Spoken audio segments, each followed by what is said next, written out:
ಗೆಲ್ಲಲಾರೆ. ಪರಮ ಪ್ರತಿಭತೆಯನ್ನು ನಿಂದಿಸಿದ ಮರುಕ್ಷಣವೇ ನಿನ್ನ ಪುಣ್ಯವೆಲ್ಲ ಉರಿದು ಹೋಗಿ ಪಾಪದ ಮೂಟೇರಿನ ಹೆಗಲು ಹತ್ತಿದೆ.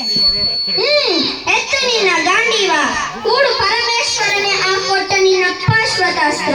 ಶಿವನನ್ನು ಗೆದ್ದ ನಿನ್ನ ಶೌರ್ಯ ನನಗೂ ಸ್ವಲ್ಪ ತಿಳಿಯಲಿ, ಅಥವಾ ಶಿವನನ್ನು ಗೆದ್ದೆ ಎಂಬ ನಿನ್ನ ಅಹಂಕಾರ ನನ್ನಿಂದಲೇ ಮಣ್ಣಾಗಲಿ.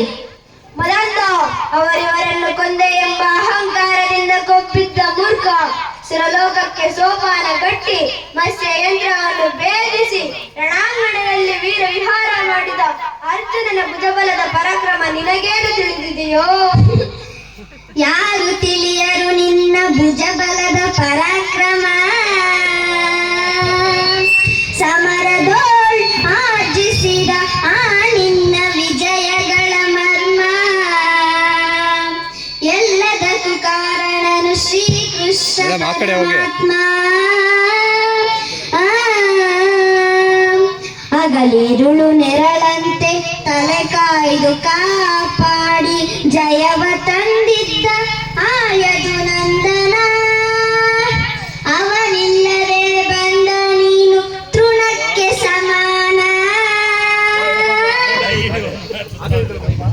ಅಸಹಾಯ ಶೂರ ನಾ ಅಕ್ಷೀಣ ಬಲ್ಲನೋ, ಹರನೊಡನೆ ಹೋರಾಡಿ ಪಾಶುಪದವಂ ಪಡೆದವನೋ. ಆಗ್ರಹದೊಳಗುರಾಗೋ ಹರಿಗಳಂ ನಿಗ್ರಹಿಸೋ ವ್ಯಾಘ್ರನಿವನೋ, ಉಗ್ರ ಪ್ರತಾಪಿ. ಉಗ್ರ ಪ್ರತಾಪಿ. ಸಭೆಯೊಳಗೆ ದ್ರೌಪದಿಯ ಸೀರೆಯನ್ನು ಸೆಳೆವಾಗ ಎಲ್ಲಿ ಅಡಗಿತ್ತು ಈ ನಿನ್ನ ಶೌರ್ಯ? ನೂಪುರಂಗಳ ಕಟ್ಟಿ ನಟಿಸಿ ತಕತೈ ಎಂದು ನಾಟ್ಯ ಕಲಿಸಿದ ನಪುಂಸಕ ನೀನು.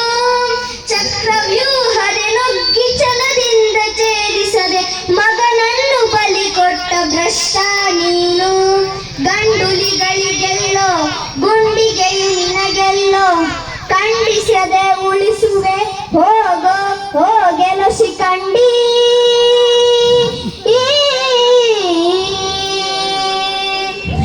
ಬಡ ಶಿಖಂಡಿ ಎಂದಡಿಗಡಿಗೆ ನುಡಿಯಬೇಡಲೋ ಮೂಡ. ಬಂಡರದೆಯ ಗುಂಡಿಗೆಯ ಖಂಡಿಸುತ್ತ ರಣಚಂಡಿ ಗೌತಣ ವೀವ ಈ ಗಾಂಡೀವಿ. ಗಂಡುಗಳಿಗಳ ಕಂಡ ಉದ್ದಂಡ ಭೂಮಂಡದ ಕಂಡ ಕೀರ್ತ ಪ್ರಚಂಡ. ಚಂಡನೋ ಪ್ರಚಂಡನೋ ಪುಂಡನೋ ನಿರ್ಧರಿಸುವುದೇ